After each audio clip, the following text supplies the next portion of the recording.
राम हरे राम राम राम हरे हरे, हरे कृष्ण कृष्ण कृष्ण हरे हरे,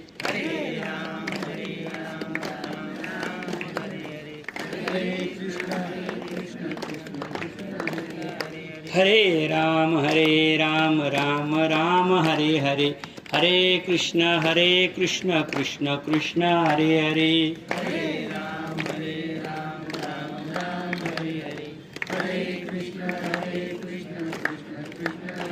पुंडलिक वरदारी विठ्ठल श्री ज्ञानदेव तुकाराम, पंढरीनाथ भगवान की जय, माऊली ज्ञानेश्वर महाराज की जय, जगद्गुरु तुकाराम महाराज की जय, पुरुषोत्तम मास भगवान की जय, अधिक मास की जय.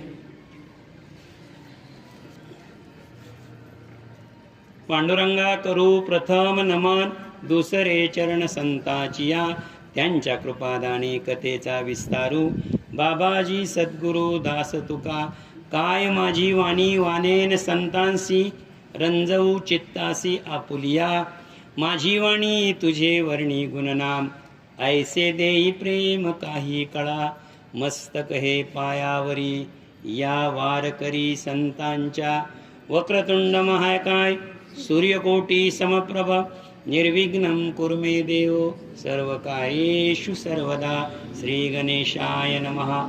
पूर्व अध्याया माझी उत्तम, मलमासाशी पुरुषोत्तम नाम, कैसे लाभले ते अनुपम, कथानक कथियले आता पुढे सुरस, श्रोती श्रवण द्यावे ध्यान, श्रीकृष्ण म्हणे धर्मरायास पूर्व इतिहास सांगतो. अरे ही पांचाली पत्नी तुमची, पूर्वजन्मीची साची, माधवीनाक ब्रह्माची सुंदर कन्या झाली. ती चंद्रकलेसी वाढता 10 वर्षाची झाली तत्वता, सिंहकटी परमशोभता, शशीवदन हरिसाक्षी, लावण्याची केवळ खानी, वाटे रंभाच मोदिनी, पित्यासती एकलीच, मनोनी अतिप्रिय असे. मागील अध्यायामध्ये धर्मराजाच्या दुःखाचं कारण, पुरुषोत्तम मासाला पुरुषोत्तम मास कसं मिळालं याची एक सुरस कथा आता आपण ऐकलेली आहे. आपण आता याच्या पुढे जाणार आहोत. नारायण ऋषी आणि नारदाचा हा संवाद आहे बद्रिक आश्रमामध्ये, आणि या ग्रंथाचं जे विवरण आणि विवेचन आलेलं आहे ते 2 पुराणामध्ये आलेलं आहे. एक पद्मपुराण आणि एक बृहन्नारदीय पुराण. तुम्ही म्हणाल हे रोज सांगतो, परंतु आपण मागचा मागोवा घेतल्याशिवाय पुढे कथा चालू होत नाही. आता धर्मराजाचे 2 प्रश्न पहिल्या अध्यायामध्ये, त्याच्यानंतर 3ऱ्या अध्यायामध्ये उत्तर धर्मराजाचं झालं. पण त्याच वेळेस द्रौपदीने एक प्रश्न विचारला होता, काय? यांच्या दुःखाचं कारण राज्यकारभार आहे, किंवा त्यांना राज्यकारभारावरून त्यांची भवबंती आहे. परंतु नेमकं माझ्या दुःखाचं कारण काय? मी यांची पत्नी आहे म्हणून वनवासात सहभागी झालेले, किंवा यांच्या बरोबर आहे मी, परंतु माझ्या दुःखाचं कारण आणि यांच्या दुःखाचं कारण वेगळं आहे का? या प्रश्नाचं उत्तर, पहिल्या प्रश्नाचं उत्तर आपण 2 आणि 3 अध्यायामध्ये संपवलं. आता जे पुढचं उत्तर आहे, आता हे पांचाली म्हणजे द्रौपदीच्या प्रश्नाचं उत्तर या अध्यायामध्ये आहे. हा अध्याय जर ऐकला, तुम्ही श्रवण केला, तर अर्ध उत्तर आहे, पूर्ण उत्तर या अध्यायामध्ये. आता ही जी द्रौपदी होती, ही द्रौपदी पांचाली पत्नी तुमची, पूर्वजन्माची साची, मेधावी नामक ब्राह्मणाची मुलगी असे. मेधावी नामक जो ब्राह्मण, तिच्या वडिलांचं नाव मेधावी ब्राह्मणाची ती मुलगी होती. आणि ती मुलगी कशी होती? तर ती लावण्य सुंदर होती. बघा बरं का, बहुतेक धर्मग्रंथामध्ये कुठेही सौंदर्याचं वर्णन हे नेहमी चंद्र आणि सूर्याबरोबर केलेलं असतं, इतरांबरोबर केलेलं नसतं. कशी? तर ती चंद्रकलेसारखी होती. कलेनं जसा चंद्र वाढत जात होता, तसा ती कलेनं वाढत जात होती. चंद्राची उपमा देण्याचं दिलं. कर्णाचं तेज कसं होतं? तर सूर्यासारखं होतं, बरोबर आहे की नाही? आणि द्रौपदीची किंवा पांचालीची यांची जी उपमा दिलेली आहे ती चंद्राला दिलेली आहे. चंद्राला उपमा द्यायची एवढ्यासाठी आहे का आपल्या शास्त्रामध्ये सूर्याच्या अंगी तेज आहे आणि चंद्राच्या अंगी कला आहे, लक्षात ठेवा. त्यामुळे नेहमी स्त्रीलिंगी वर्णन जे केलं जातं किंवा स्त्रीलिंगी सौंदर्य वर्णन हे चंद्राच्या अंगाने केलं जातं आणि पुरुषाचं जे वर्णन केलं जातं तेज वीर हे सर्व सूर्याच्या अंगाने केलं जातं. आणि आपल्या जे कालगमान गणना आहे ती सुद्धा सूर्या कुंडलीप्रमाणे आहे आणि चंद्र कुंडलीप्रमाणे आहे. सूर्यकुंडलीप्रमाणे जर केली तर वर्षाचे 254 दिवस भरतात. नीट लक्षात घ्या, 254 दिवस भरतात वर्षाचे, तिथी राशीनुसार. आणि ती कालगणना दर 3 वर्षांनी पूर्ण करण्यासाठी आपल्याला हा अधिक मास येतो. अधिक मास येतो. आता याचं एक सविस्तर उदाहरण तुम्हाला सांगतो. बघा, ज्या तिथीला आपले वडील आपली आई वारलेली असते त्यांचं वर्ष श्राद्ध बरोबर 10 दिवस अगोदर येतं. बरोबर आहे की नाही? 10 दिवस अगोदर येतं आणि पुढचे 10 दिवस म्हणजे 3 वर्षाचे 10 दिवस असा बरोबर अधिक मास हा दर 3 वर्षांना येत असतो. पूर्वी तियेचे पित्यास ती एकली, पूर्वी तियेचे बाळांतपणात माता मावली स्वर्गपात, तैसापासून पित्याने सतत पोषण केले तियेचे, तिने योगे तियेपासून मेधावीस न पडे चैन, पुत्राप्रमाणे रात्रंदिवन प्रेमे लालन करीतसे, ती साहित्यशास्त्रीय झाली कुशळ, नीतिशास्त्र जाणे सकळ, चातुर्वर्ण्यात गुण विपुल, तीज माझी विसन्नले, असो ऐसी ती विप्रकन्या झाली सकळ. तियेचे परमसख्या अन्य कोणी राहतसे, त्या पुत्राधिका सहित सुख भोगितो अहोरात्र, ते पाहून तियेचे मनात इच्छा तदर्थ उद्भवली. या पांचालीच्या जीवनाची दुःखाला सुरुवात कुठून झाली हे बघा. आता विदेही ब्राह्मणाची ती मुलगी आहे पूर्वजन्मामध्ये, आणि विदेही ब्राह्मणाची जी पत्नी आहे ती बाळंतपणात वारली. बाळंतपणात वारली म्हणजे पांचालीचं दुःख कुठून सुरुवात झालं? पहिल्या दिवसापासून. बाळंतपणातच आई वारली. आई राहिली का? नाही राहिली. तिचं पालन पोषण कोणी केलं? तिचं पालन पोषण तिच्या वडिलांनी केलं. विप्रकन्या आहे का, ब्राह्मणाची मुलगी. आता तिचं पालन पोषण करत असताना तिच्या वडिलांनी तिला पुत्र आणि पुत्री असा भेद केला नाही. लक्षात ठेवा, पुत्र पुत्री भेद केला नाही. त्यानं पुत्र पुत्री समान तिचं संगोपन केलं. आणि तिचं संगोपन करत असताना पुढे काय झालं? ती 10 वर्षाची झाली. 10 वर्षाच्या झाल्यानंतर तिच्या ज्या मैत्रिणी होत्या, बालविवाह होता बरं का पूर्वी, 10 वर्षापर्यंत कोणाचंच लग्न राहत नव्हतं. इथं बसलेल्यांपैकी बऱ्याच लोकांचं 10 वर्षाच्या आत लग्न झालं असेल. पूर्वी बालविवाह होता. खरं तर अर्थानं कन्याचं लग्न होत होतं पूर्वी, म्हणूनच कन्यादान करत होतो आपण. कन्यादान साधारणपणे ज्यावेळेस एखादी मुलगी 8 वर्षाची असते, नीट लक्षात, 8 वर्षाची असते तेव्हा ती कन्या असते. 8 वर्षाची असल्यानंतर गंधर्व हे तिचा उपभोग घेतात आणि तिला वरदान देतात. गंधर्व उपभोग घेतात आणि तिला वरदान देतात.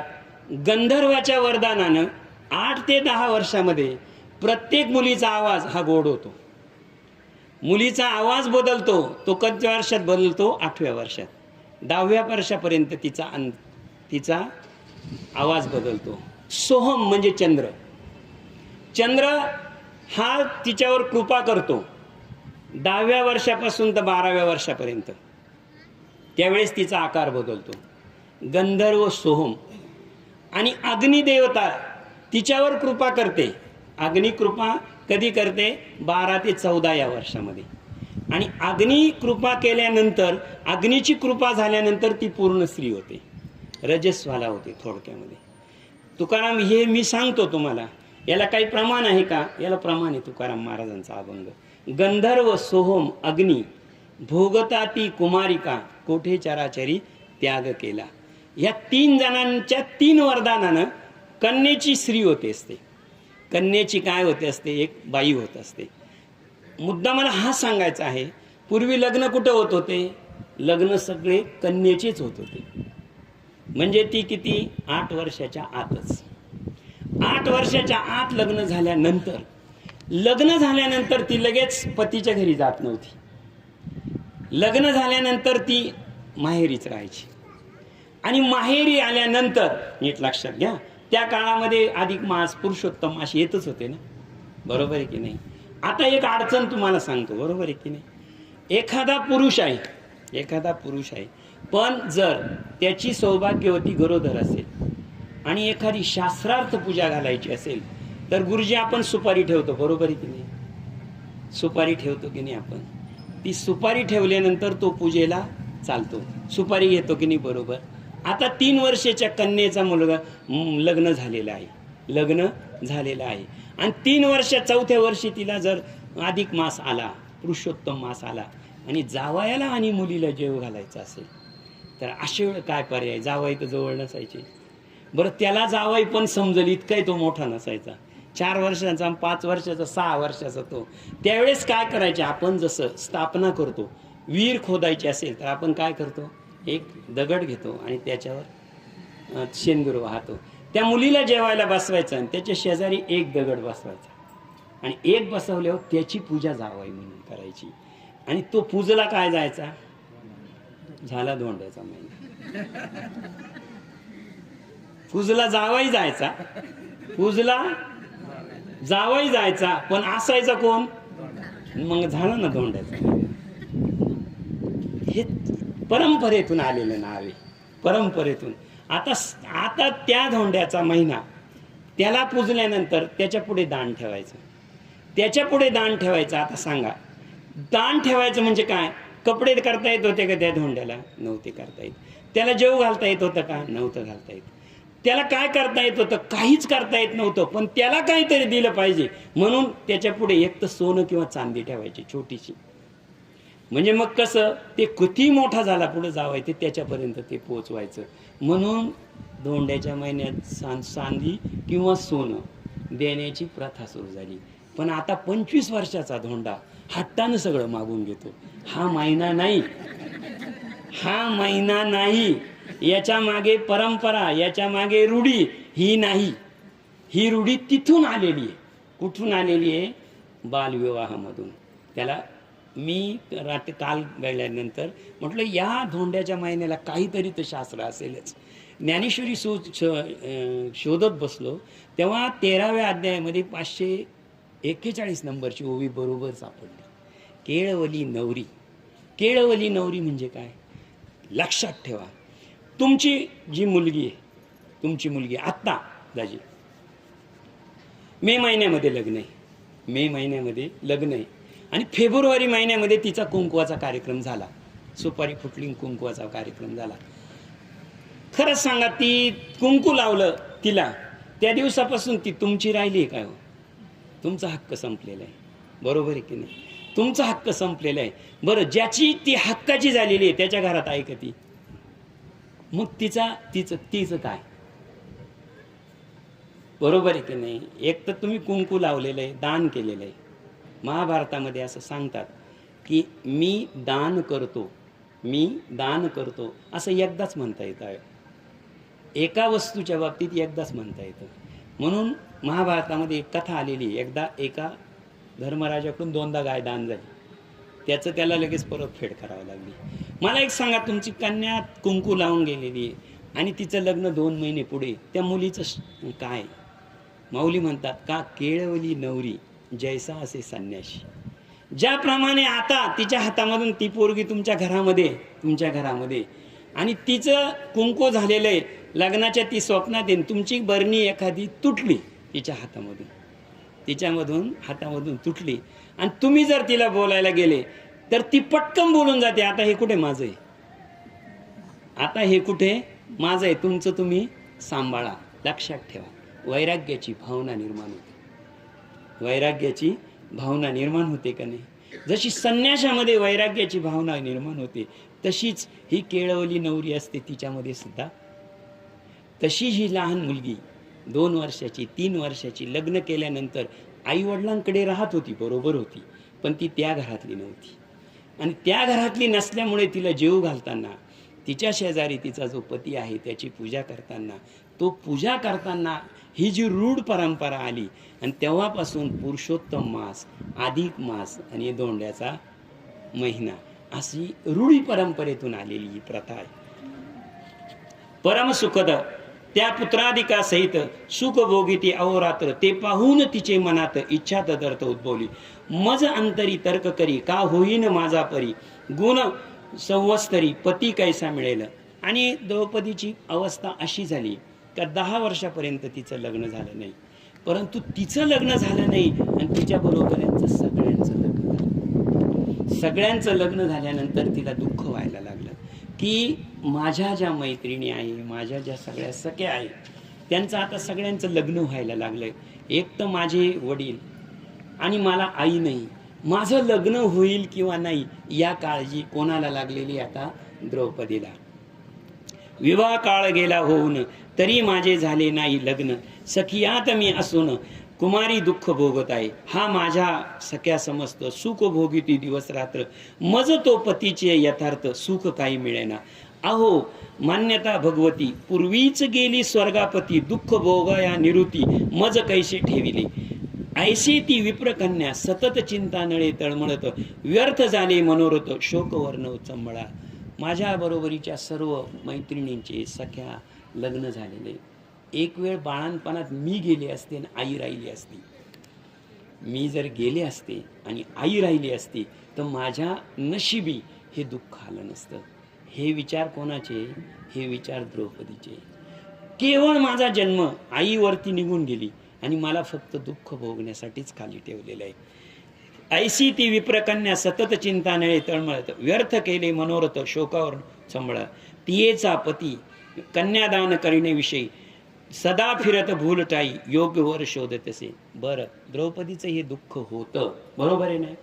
म्हणजे काय, जे तिचे वडील होते ते वडील शांत बसले होते का? नाही. ते सतत फिरत होते. कशासाठी? वर संशोधनासाठी. आता वर संशोधनासाठी जर फिरत होते, नीट लक्षात घ्या, वर संशोधनासाठी फिरत होते, परंतु द्रौपदीचं वय त्या काळानुसार लग्नाला जास्त होऊन गेलं होतं. आजच्या काळानुसार नाही, त्या काळानुसार. परी तैसा मिळेना कोण, ठाईची इच्छेला जाईल मरून, चित्ती बडकला चिंतन दरुण, दुःख दारुण सोसवेना. मने कन्येचे काय हे दैव, त्याहून माझे अभिनव, आता न सुचे काही उपाय, कोण केही देवा पावावा. का माझ्या पोटी ही मुलगी जन्माला आली, जन्म होतानाच तिची आई गेली, आणि जन्म होताना आई गेली, बालपणामध्ये मला तिला मोठं करावं लागलं. ज्यावेळेस तिला आईची गरज होती तेव्हा तिला आई मिळेना, आणि ज्यावेळेस तिला पतीची गरज आहे तेव्हा पती मिळेना. असा कोण चिंता करत होता? तिचे वडील. ऐसा विचार करिता वाहिला, आपल्या गृह सानिध्य झाला, तो दैवाचा पडला घाला, अंगी भरला ताप कळा. खांदिरा परागबी दारुण, ज्वाळा चालल्या देहातून, जळू लागले दोन्ही नयन, कपाळ शिळ उद्भवला. फुटू लागले सकळ अंग, श्वासोच्छ्वास झाले विपुल, हात पाय विकळ, पुढे पाऊल उचलेना. आणि अशा विचारामध्ये एक दिवस दैवानं घातला, आणि ज्यावेळेस हे ऋषी आपल्या मरणकुटीमध्ये बसलेले होते, झोपलेले होते, अचानक त्यांच्या अंगामध्ये ताप भरला. अंगामध्ये ताप किती भरला तर त्यांच्या अंगामधून ज्वाला, म्हणजे अंगाला हात लावल्यानंतर चटका बसेल इतका ताप त्यांना भरला. ताप भरल्यानंतर त्यांना अशी अवस्था झाली का त्यांना जागेवरून उठून उभं राहता येईना, हलता येईना, बसता येईना, उठता येईना. ऐसा पडता संकटे पुढे काय चालत, मूर्छा येऊन आरंभळत, धरणीवरी पडीला. पडता पडता कल्ल्या लागून, ओरडला बाळ धावेने, तो पितृशब्द कानी पडता कन्यामणी घाबरली. जेथ पडला होता तात, तेथे वेगे आली धावत, तव तो मेधावी अत्यंत मरोन्मुख झाला. तापानं तो तळमळत होता आणि उठण्याचा प्रयत्न केला आणि भिंतीला कुठं हात लागला आणि तसाच तो कोसळला. कोसळल्याबरोबर त्यानं कोणाला हाक मारली? बाळा बाळा धाव. लक्षात ठेवा, अंगामध्ये जर ताप भरलेला असेल, अंगामध्ये ताप भर, आणि तो अंगामधला ताप जर राहिला तर लक्षात ठेवा इतकं अंग ठणकतं. ज्याला ताप आला त्याला माहिती, ठणकतं खूप. जेथे पडला होता तात, तेथे वेगी आले धावत, तव पावे मरोन्मुख, कंपे व्यापिले शरीर, मस्तकी सुटला घाम, हात पाय पडले गार, नेत्र बुबुळ पाहे ती प्राणोत्क्रमण, तव ते झाले भगवत स्मरण. पूर्वी गोहर सत्या धर्माचरण उत्तम केले तयाने. बघा अशा अवस्थेमध्ये अंगात ताप भरलेला आहे. डोळ्यांमधून त्याचे डोळे जे आहे ते आपण असे तापामुळे त्याचे डोळे मलिन लाल झालेले आणि तो जागेवरच पडलेला आहे. जागेवर पडल्यानंतर तिये होऊन अंतकाळी प्रपंचाची वास केली भगवान मूर्ती गसनावळी यथावित देऊन आला. अशा अवस्थेमध्ये तो पडलेला असताना त्याला काळजी कोणाची होती? काळजी फक्त एका मुलीची होती, एका मुलीची होती. आता लक्षात घ्या बरं, हे जे स्वामी आहे, तिचे जे वडील आहे, त्यांची अवस्था कुठे ही समजावून घ्या. आपल्याला एक सूत्र समजून घ्यायचं या कथेमधून, म्हणून मी पुन्हा पुन्हा सांगतो. प्रसंग डोळ्यासमोर आणा. एक छोटीशी पर्णकुटी, छोट्याशा पर्णकुटीमध्ये एक म्हातारे ग्रस्त आहे आणि ते तापानं फणफणत आहेत. उठण्याचा प्रयत्न केला, परत पडलेले. 10 वर्षाची मुलगी शेजारी आहे. 10 वर्षाची मुलगी त्याला सावरते आहे. सावरत असताना वडील डोळे उघडून तिला पाहण्याचा प्रयत्न करतायत. डोळे उघडून पाहिलं तरी ती त्यांना अंधुक अंधुक दिसायला लागलेली आहे. ज्यावेळेस अंधुक अंधुक दिसते म्हणजे त्यांची नेत्रज्योती गेलेली आहे. नेत्रज्योती गेलेली असताना त्यांनी आता अंधुक अंधुक पाहण्याचा केला आणि अशा वेळेस त्यांचा प्राण निघून गेलेला. आता नीट लक्षात घ्या, लक्षात घ्या. इथे ज्यावेळेस आपण आपला प्राण जात असतो त्यावेळेस जी इच्छा आपल्या शिल्लक असते, लक्षात ठेवा, जी इच्छा जी शिल्लक असते त्या इच्छेसाठीच आपल्याला पुन्हा जन्म घ्यावा लागतो. जन्म घेणे लागे वासनेचे संगे, तेची झाले अंगे हरिरूप. हरिरूप झाले जानने सरले, नेनते ते गेले हरीचे पाठी. आता विप्र ऋषीचं प्राण गेलेला आहे, परंतु प्राण गेलेला असताना परमेश्वरानं वचनानं सांगितलेलं आहे. वचनानं म्हणजे कसं, आपण म्हणतो ना, तू हे माझ्याकडून लिहून घे, हे असंच होणार. आता नाथ महाराजांचा पुरावा दिला मी तुम्हाला. काय दिला? पुन्हा जन्म घ्यावा लागतो. वासना शिल्लक राहिली तर आता त्यांची वासना काय शिल्लक राहिलेली? मुलीचं लग्न. ही वासना आहे त्यांची. कुमारिका मुलगी गेलेली आहे, तिचं लग्न झालं नाही, तिला आई नाही, पुढे तिचं काय होईल या विचारातच ते गेले. आणि या विचारात जर गेले तर शेवटचा जो आपली वासना असते त्या वासनेच्या विचारात जर आपलं प्राणोत्क्रमण झालं तर लक्षात ठेवा, पुन्हा जन्म आहेच. एक साधू होते, साधू. थांबा, मला ओवी पाहून ठेवू द्या, तिथून पुढे जायचंय आपल्याला. साधू होते, तर ते साधू तपश्चर्या करायचे, खूप मोठी तपश्चर्या करायचे, खूप रात्रंदिवस तपश्चर्या करायचे. एक म्हातारी अशी एकदम अशी पाठी टेकत म्हातारी यायची आणि त्यांचं दर्शन घ्यायची आणि त्यांची दर्शन घ्यायची आणि जाताना त्या साधूला सांगायचे, सावधान, सावध राहा. ते म्हणे, देव येऊन माझं दररोज माझी सेवा करतात, गंधर्व किन्नर माझी सेवा करतात, एक म्हातारी येते मला जाऊन सांगते दर्शन घेताना सावध व्हा, सावध राहा. काहीच नाही. ते म्हणे, आता आहे ना, बरं त्या म्हातारीला काही विचारलं का, बरं तुम्ही असं का म्हणताय? ती म्हणजे काही नाही, तुम्ही समजून घ्या. म्हणजे बघा आता किती अवघड गोष्ट आहे. साधू तपश्चर्येला बसलेले, ती आली का दर्शन घेणार, सावध राहा, सावध व्हा. विचारलं साधूने कशा बाबतीत, ते तुम्ही समजून घ्या, आणि म्हातारी निघून जायची. असं करता करता ऋषी जरी म्हणला तर देह आहे ना, ऋषी आजारी पडले. आजारी पडल्यानंतर ते तापानं फणफणायला लागले. त्यावेळेस त्यांचे सर्व शिष्य आले. शिष्य आल्यानंतर आहे ना, प्रत्येक जणांनी कोणी हात सोडले, कोणी पाय सोडले, कोणी त्यांचं डोकं दाबत होतं, सगळे दाबत होते. एका शिष्यानं त्यांना एक असा रेशमी जोडा आणला, मखमली जोडा आणला आणि तो जोडा त्यांच्या पायात घातला. त्यांच्या पायात घातल्यावर त्यांना बरं वाटलं, पण ते काय म्हणे, काढून ठेव, मी चालायला हिंडायला फिरायला लागलो की हा जोडा मी जरूर घालेन.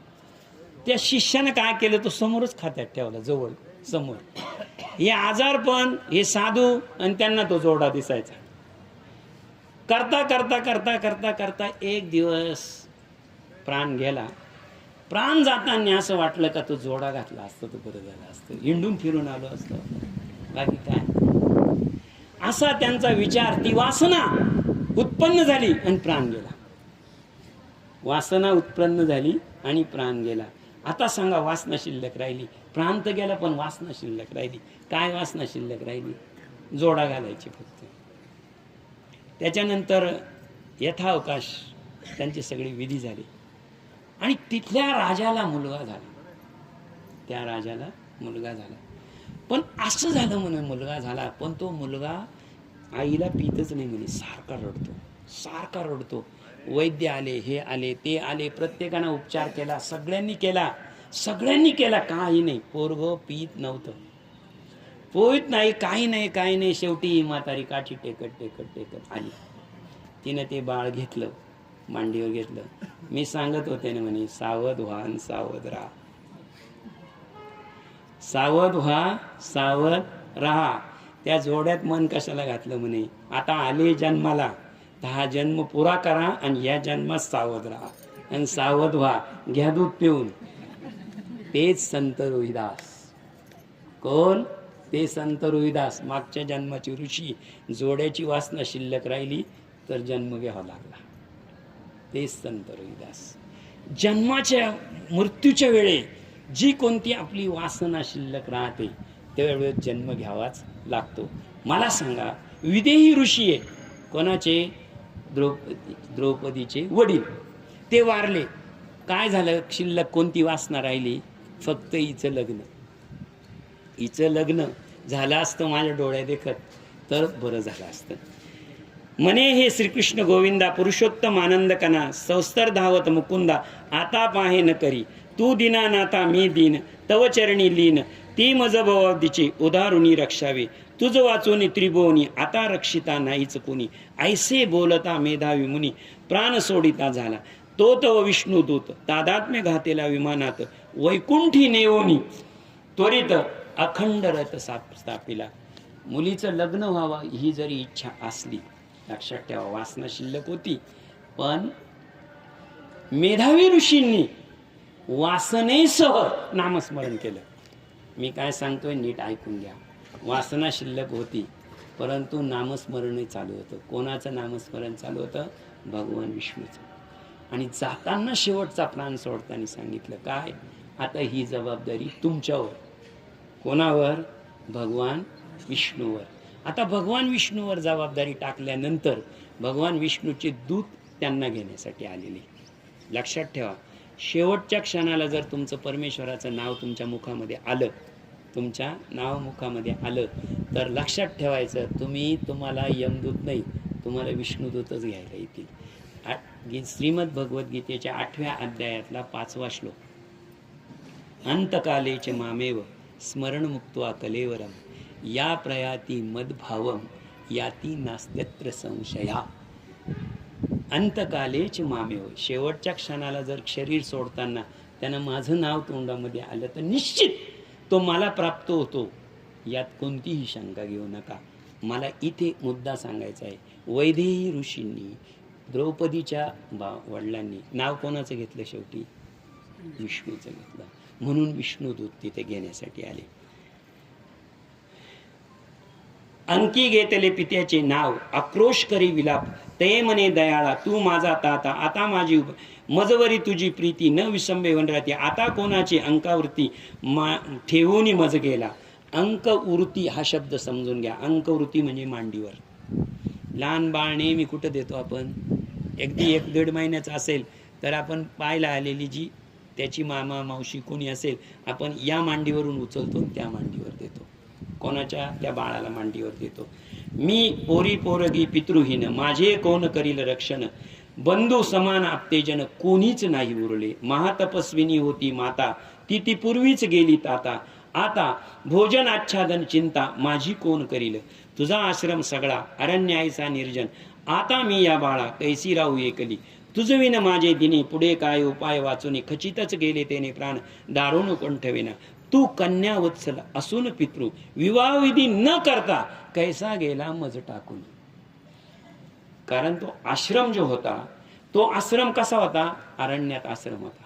लक्षात ठेवा, अरण्यात आश्रम, आई नाही, वडील नाही आणि एकटी मुलगी. त्यावेळेस द्रौपदीचा हा विलाप म्हणतो आपण याला, विलाप, की जर मला आई नाहीये, तुझ्या सोडून मला कोणी नाहीये, माझं लग्न करण्याची इच्छा तुझी होती हे मला माहीत आहे, हे सगळं असताना सुद्धा तू मला सोडून कसा गेला. तू कन्यावत्सल असून पिता विवाह विधी न करिता मज एकटी टाकून कोठे गेला आता. मी तो केवळ अज्ञान बाळी अगळीक असेल म्हणून काय यावेळी टाकून गेलास. तरी ऐसे न करी बापा टाकून देई सर्व कोपा. बाळा लागी करून संवत्सरी पण आता सोडून देईल मौन. अमृत मासे बोले वचन पर बहु मेळ निजून उठ उठ संवत्सरी. ऐसे बोलून या कुमारी वारंवार विलाप करी. रडता रडता अश्रुधारी सर्वांग भिजले तियाचे. ऐशा परी बहु वेळ गेला तरी तैसाची असे पडला.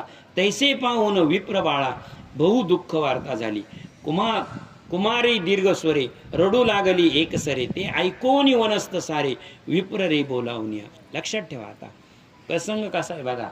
एका घरामध्ये एक मुलगी आहे, वय 10 वर्ष, आणि वडिलांचं प्रेत आहे. लक्षात ठेवा, पुढची विधी कोण करील आता? आश्रम कुठे? निर्जन स्थळी आहे, जंगलात आहे, आजूबाजूला कोणीही नाहीये.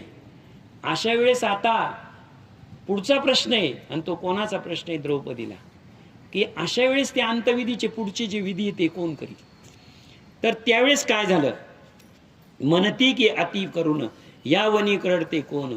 मग स्तबळ स्तब्ध होऊन स्पष्ट शब्दाचे ऐकला. जेव्हा ही रडत होती तेव्हा तिथून एक विप्र मेळा चाललेला होता. विप्र मेळा म्हणजे ब्राह्मणांचा मेळा.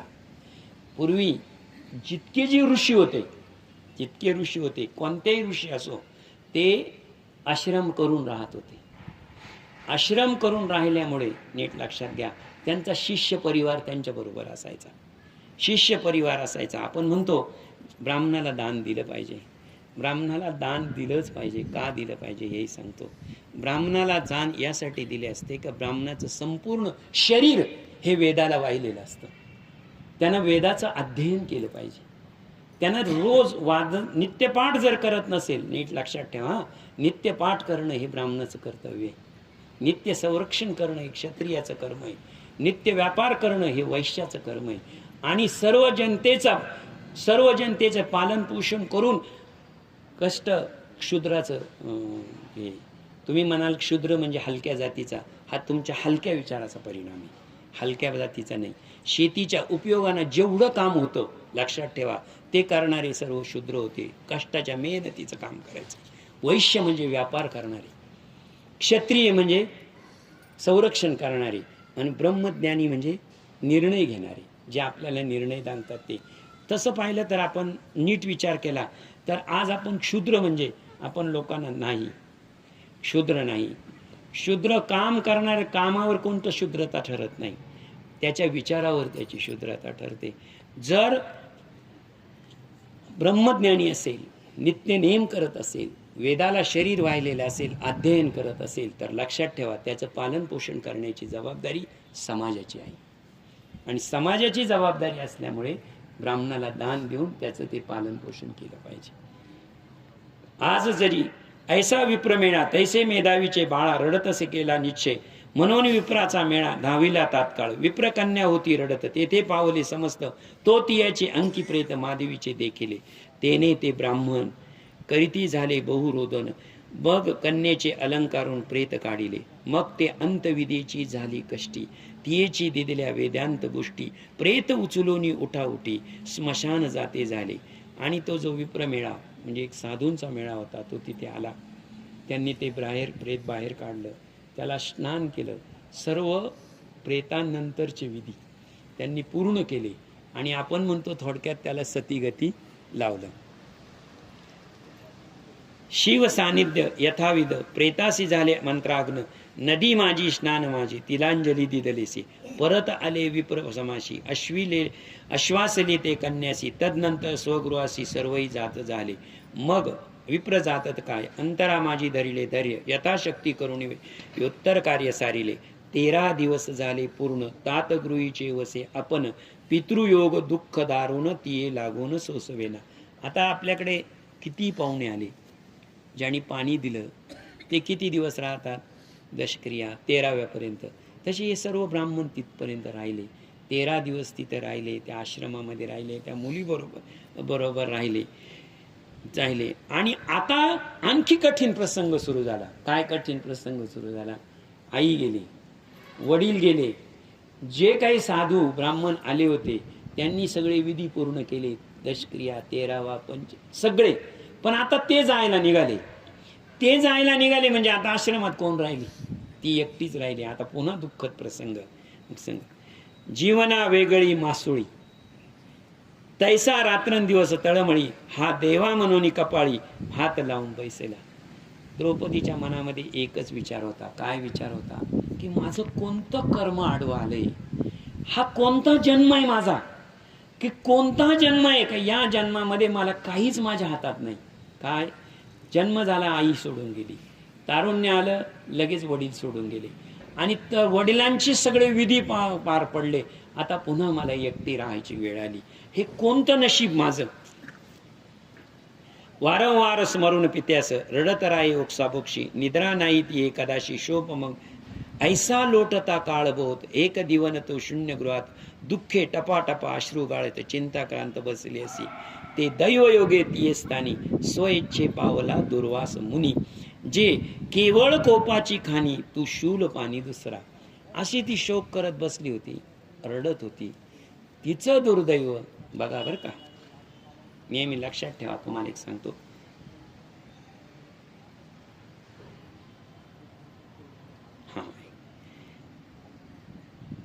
काळ आणि परिस्थिती ह्या दोघी कधीच मेळ खात नाही. पुन्हा सांगतो तुम्हाला, काळ आणि परिस्थिती कधीच मेळ खात नाही. लक्षात ठेवा. चांगला काळ असेल ना, अतिशय चांगला काळ असेल, अतिशय चांगला काळ आला, परिस्थिती बिघडलीच समजायची.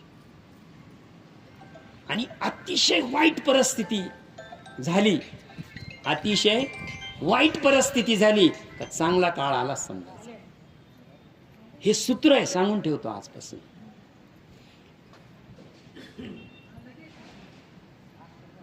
एक थोडासा धावता दृष्टांत आहे, पटकन सांगतो कारण पुढे फार लांब आहे. काळ आणि परिस्थिती बोलतो. द्रौपदीची परिस्थिती किती वाईट आहे. परिस्थितीचा विचार काय आहे इथे?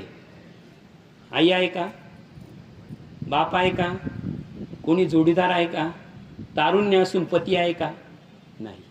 बरं, आश्रम आहे, 4 लोकांमध्ये आयुष्य जाईल. तोही बी कुठे आहे? निर्जन स्थळी आहे. तिथं जनच नाही, कोणी माणूस नाही. किती परिस्थिती वाईट आहे. मी काय सांगितलं तुम्हाला, ज्यावेळेस माणसाची परिस्थिती वाईट असते ना त्यावेळेस चांगला काळ आल्याशिवाय राहत नाही. आणि ज्यावेळेस खूप चांगला काळ असतो वाईट परिस्थिती डोकावल्याशिवाय राहत नाही. सोपं उदाहरण सांगतो तुम्हाला. दशरथ राजाचा एक केस पांढरा झाला. त्यांनी पाहिलं संध्याकाळच्या वेळेस पाहिलं, एक केस पांढरा दिसला. लगेच वशिष्ठ मुनींना बोलून घेतलं, इकडे या, मी रघुकुल राजा आहे आणि माझा एक केस पांढरा झाला. म्हाताऱ्या माणसाला गादीवर बसता येत नाही, रामाचा लगेच राज्याभिषेक करून टाका. त्यांनी सांगितलं दिवस माळवतीला गेलेला आहे, आपण उद्या सकाळी करू. लक्षात ठेवा. आता काळ किती चांगला आहे. दशरथ राजाने स्वतःहून सांगितलं रामाच्या हातात राज्य द्यायचं. बरं, राम कोणाचा मुलगा आहे? दशरथाचा. दशरथ राजा म्हणजे देवांना कर्ज देत होता, इतका श्रीमंत. देवांचा सावकार म्हणजे दशरथ राजा आहे बरं का. त्याच्यानंतर ती सासूबाई म्हणजे सासूरवाडी कमी होती का? जनक राजा, तो विदेही, त्याची ही मुलगी जानकी. तिकडे राजा म्हणजे बाप राजा, सासरा राजा आणि पत्नी साक्षात शक्तीचं रूप आहे. किती चांगला काळ होता, बरोबर आहे की नाही? किती चांगला काळ. इतका चांगला काळ असताना वाईट परिस्थिती रात्रीतून आली तर दुसऱ्या दिवशी कपडेच काढून ठेवायची वेळ आली. काळ चांगला होता, परिस्थिती वाईट आली की नाही. परिस्थितीने दुसऱ्या दिवशी जे पावलं सिंहासनावर बसणार होते, एक रात्र आड गेली, दुसऱ्या दिवशी वनवासाला लागली. काळ चांगला होता पण परिस्थिती काय झाली, वाईट झाली. बरोबर आहे की नाही. आता दुसरा प्रसंग सांगतो.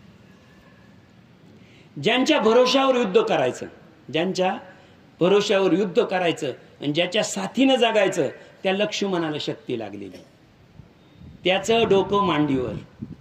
आणि ज्याच्याच भरोशावर सगळं युद्ध करायचं, तो कुठे हनुमंत, तो कुठे द्रोणागिरी आणायला गेलेला. लक्षात ठेवा.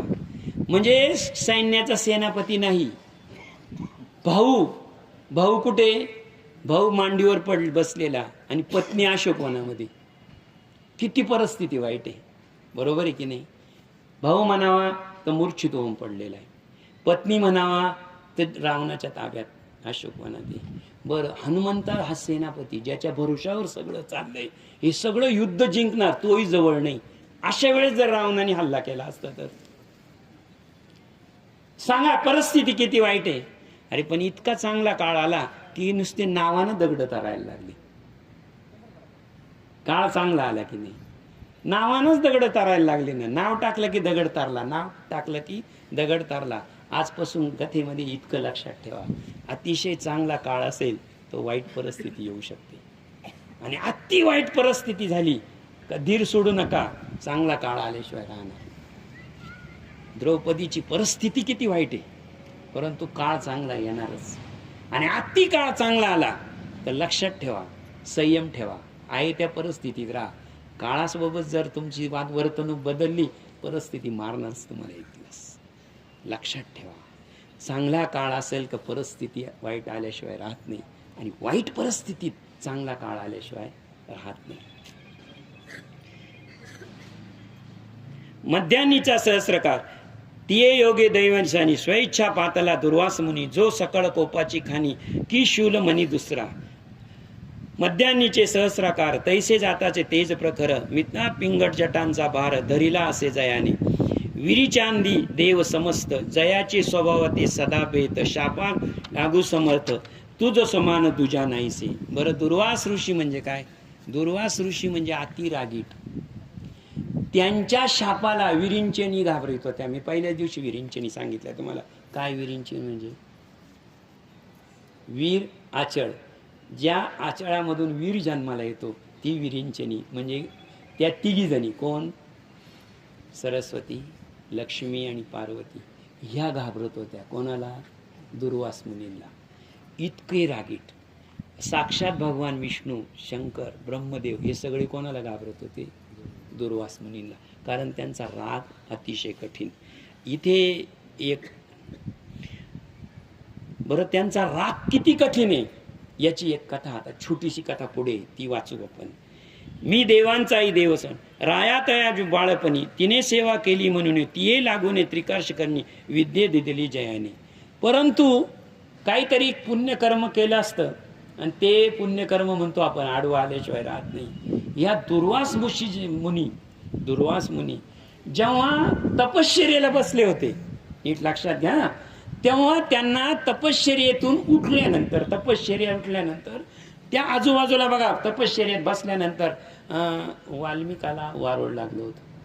तसं हे तपश्चर्याला बसल्यानंतर त्याच्या आजूबाजूची जी जागा स्वच्छ करायची जबाबदारी कोणाची होती, विदेही मुनींची होती. म्हणजे त्यांनी केली होती. म्हणजे हिच्या बापानं काय उपकार केले होते, त्यांची समाधीची जागा स्वच्छ करत होते, ते स्वच्छ करत होते. ते उपकार जाणले कुणी, दुर्वास मुनींनी. दुर्वास मुनींनी आली आणि त्या आठवलं म्हणून दुर्वास मुनी आता तिथे आली. तिथे आल्यानंतर मग ती दिंपती उभयंता, थांबा, मी देवांचाही देव. पण हे किती रागीट होते द्रौपदीला भगवान श्रीकृष्ण सांगतात. हा संवाद आहे बरं का भगवान श्रीकृष्णाचा. आणि मागचा जन्म सांगतायत भगवान श्रीकृष्ण. कोणाला सांगतायत, द्रौपदीला. मी देवांचाही देव असून मज रुक्मिणी समान अवश्या परी जोडून रथ हाकिला. मग आम्ही परी दंपती उभयंता मागे रथ ओढीत नेता. सुकुमार माझी रुक्मिणी कांता तुषाकांत झाली. सकुल कंठ वाळला कोट ओठ ओल चाले ओठ. तिये वाचून आपले कष्ट हळूच म्या सांगितले. तिने मजला दया आली मी भूमीवरी दाबली. पाताळीची गंगा काढली धार उडवली. ती रुक्मिणीच्या मुखात जाताची तृषा झाली शांत. माझे कृत्य पाहून समस्त मुनी अत्यंत कोपला. म्हणे मजरे चक्रपाणी हा रुक्मिणी तुझी पट्टराणी. अति आवडते म्हणून ऐसे केले कृत्य. स्वप्नीची या प्रेमा करता माझी मर्यादा ना धरता. पाताळीची आणली सरिता प्रियेसी जळ पाजिले. तुवा आपुला पराक्रम दावाव्या मजक्रम. तरी फळ आश्रम तुला देईल समग्र. तुम्हा दाम्पत्याचा घोर वियोग होईल. खरोखर ऐसे आम्हा शाप दुर्धर दिदला असे जयाने. द्रौपदीला सांगतोय दुर्वास मुनी म्हणजे कठीण गोष्ट आहे. म्हणजे काय, अहो मी देवांचा देव आहे आणि माझी पत्नी कोण आहे, रुक्मिणी आहे. यांनी एकदा दोघांना आम्हाला घोड्याबरोबर जोडलं होतं. कोणाला, आम्हा दोघांना घोड्याबरोबर जोडलं रथाला. विचार करा किती ऋषी, एका बाजूला घोडा, एका बाजूला रुक्मिणी, एका बाजूला घोडा आणि दुसऱ्या बाजूला भगवान श्रीकृष्ण. असा रथ केला होता माझा आणि मला जोडलं होतं. रथ हाकायला तो बसला होता. रथ हाकायला तो बसला आणि तो स्वामी बसल्यानंतर मी सहज मागं पाहिलं तर रुक्मिणीला खूप ताण लागली होती. तिचा चेहरा आणि तिनं खुनेनं मला सांगितलं मला ताण लागली. म्हणून मी चालता चालता पृथ्वीला अंगठा दाबला. चालता चालता काय केलं, पृथ्वीला अंगठा दाबला तर तिथून लगेच नदीची धार आली आणि नदीची धार येऊन ती रुक्मिणीच्या तोंडावर गेली. तिनं ते पाणी पिलं. पण परिणाम असा वाईट झाला. दुर्वास मुनी म्हणे तू काय मला तुझं शौर्य दाखवतो काय, तू काय मला तुझं परिक्रम दाखवतो. आपण थोडक्यामध्ये आजच्या भाषेत सांगू का, तू का बायकोचा गुलाम झाला का, बायका दुसऱ्या मिळणार नाही का, असं लोक आजही म्हणतात. दुर्वास मुनींनी तसंच सांगितलं. बायकोच्या प्रेमापायी मला पराक्रम दाखवतो का, चाल पुढच्या जन्मामध्ये तुम्ही एकमेकाला कधीच भेटणार नाही, वियोग होईल तुमच्यामध्ये. तेच राम आणि सीता झाली. पुढे वियोग झालाच ना. तो दुर्वास महाऋषी एटा मेधावीच्या गृहासी. तया पाहून विक्रमशी पन्वानंद झाला. सर्व शोक टाकून धैर्य दिले मुनीचे चरण. आसन अपादय समोर पूजन केले यथाविधी. कंद मूल फल अधिक वन्य वस्तू अर्पिल्या अनेक. मग ऋषीशी जोडून हस्तक विनय बोले ऐसे की, अहो महाबागा मुनिवरा अत्रि गोत्र दिवाकरा. आजी या दुर्भागिनीच्या घरा कुठून तुम्ही आले. आजी माझा भाग्योदय झाला यात शंका नाही संशय नाही. ना तरी आपुले पाय कोठून मज दिसती. अथवा माझ्या पितृपुण्याने, कोणाच्या पुण्याने, पितृपुण्याने असेल या कारणे मज कल्याणार्थ येणे आपुले झाले साचार. त्यावेळेस द्रौपदीने सांगितलं की माझ्यावर अशी प्रसंग आहे. खरं तर तुमचे पाय, तुमचं मुख पाहण्याची माझी पात्रता नाही. तुमच्या पायापर्यंत चरणापर्यंत पोहोचण्याची माझी पात्रता नाही. पण तुम्ही कोणतं पुण्य माझं कामात आलं किंवा माझ्या पितृपुण्याई किंवा माझ्या वाडवडिलांचं पुण्य, आपण म्हणतो ना आई वडिलांची पुण्याई, ती पुण्याई कामं आली आणि तुम्ही आज माझ्या या आश्रमामध्ये आले, माझ्याजवळ आले. भवदृशाचा पारज मम शरीरा लागे आज. हे जे का कंपन दर्शन मज लागी झाले. येणे माझी व्रतादीर्घा कर्मे झाली सुपळ. का जन्माचे सार्थक आजी झाले निश्चय. ऐसे बोलून विप्रनंदिनी तटस्थ राहिली कर जोडूनी. मग हास्यमुख दुर्वासिनी तिये लागूनी बोलत असे. जेव्हा द्रौपदीनं त्यांचं पाद्यपूजन केलं, त्यांचं फुलांनी पूजन केलं, त्यांना पिण्यासाठी थंड तोष पाणी दिलं, त्यावेळेस त्यांनी पाहिलं द्रौपदीकडे आणि द्रौपदीकडे पाहून ते हसून म्हणाले, मग गे सगुने द्विज बाळा तुवा सर्वोत्तम आचरिले. पिया त्याची कुदर तुया सर्वोत्तम आचरिले. पीती याचे कुळ उद्धरले यात संशय नसेची. मेधावी ऋषीची तपश्चर्या अनुपम असे म्हणून या. तिचे फळ तू सुशिला तनया कन्या झालीसी. मेधावी ऋषी जे आहे त्यांनी खूप तपश्चर्या केली आणि त्या तपश्चर्याच्या पुण्यानंच तू त्यांच्या पुढे जन्माला आली. कैलासाहून येत असता जाणिली तुझी धर्मशीलता, म्हणून मग जाता जाता तू आश्रम आले. मी कैलासावरून आता चाललो होतो, परंतु तुझी वार्ता समजली. मला वैदेही ऋषींची पुण्य वार्ता, त्यांनी केलेलं पुण्य आठवलं आणि तुझी सगळी वार्ता समजल्यानंतर मी इथे आलेलो आहे. कुठे? इथं आलेलो आहे असता तुवा माझे केले पूजन, येणे पावलो समाधान. बाळे तू पितृकमंडल, गुन्हा निधान पावले. आता जातो बद्रिकाश्रमी, तेथे साक्षात नारायण ऋषी लोकायतरदायीशी उग्र तप करत आहेत.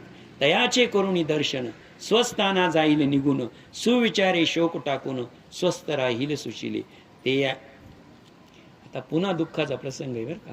काय सांगितलं? मी कैलासानावरून चाललेलो आहे. मी जाता जाता तुझी वृत्त ऐकलं. तुझं वृत्त ऐकल्यानंतर हे सर्व पाहिलं. आता बद्रिका आश्रमामध्ये नारायण ऋषी तप करत आहे. तिथे एक कथा चालू आहे नारायण ऋषींना. आता नारायण ऋषींची जी कथा आहे ती ऐकायला कोण चाललेले? दुर्वास मुनी. आणि अगोदरच तिथं कोण ऐकतंय? नारद मुनी आहे ना. नारद मुनीचा त्यांचा संवाद चालूच आहे ना. आता नीट लक्षात घ्या. आता काळ सांगतो मी तुम्हाला. मी थोड्या वेळापूर्वी काय बोललो होतो?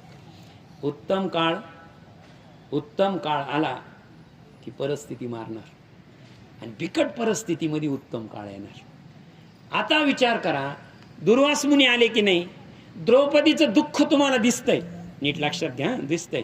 पण एक सांगा, द्रौपदीचा काळ किती चांगला आहे? काळ किती चांगला आहे नीट लक्षात घ्या. तुम्ही म्हणाल काय, कसा काय काळ चांगला आहे? ठीक आहे, आई वारली बरोबर आहे. विदेही ऋषींची तपश्चर्या पूर्ण झाली, पुण्यप्राप्ती झालेली होती. विदेही ऋषी वारले, परिस्थिती वाईट होती. विप्रमेळा आला, विप्रमेळानं अंतविधी केला. चांगला काळ आला की नाही? दुसरी गोष्ट, विप्रमेळा निघून गेला. एकटी राहत असताना रुदन म्हणजे थोडक्यात शोक रुदन चालू असताना दुर्वास मुनी आले. परिस्थिती वाईट आहे पण काळ अनुकूल येतोय ना, येतोय. तयाचे करुणिया दर्शन, स्वस्थाना जाईल निघून. सुविचारी शोक टाकून स्वस्थ. ते ऐकून विप्रसुता म्हणे, हो मुनिवरा समर्था, तुमचे दर्शन होत असतात शोक नष्ट झाला सर्वही. आणि मज समीपले आपण, येणे होणार मम कल्याण. परी जे सांप्रत महाविघ्न, दवाग्नी केले ऐसे. ते मज जाळी ते सदाही, ते तू जानसी काही. तरी दयाळा या समयी, कृपा करी सत्वर. सुविचारे पाहता जगात, मज धैर्य दाता नाही दिसत. माता पिता बंधू की आप्त, नाहीच कोणी मज लागी. दुःख सागरी निमग्न ऐसी, पुढे जिवंत राहू कैसी. जिकडे पाहावे तिकडे मजसी, सर्व दुःख दिसत आहे.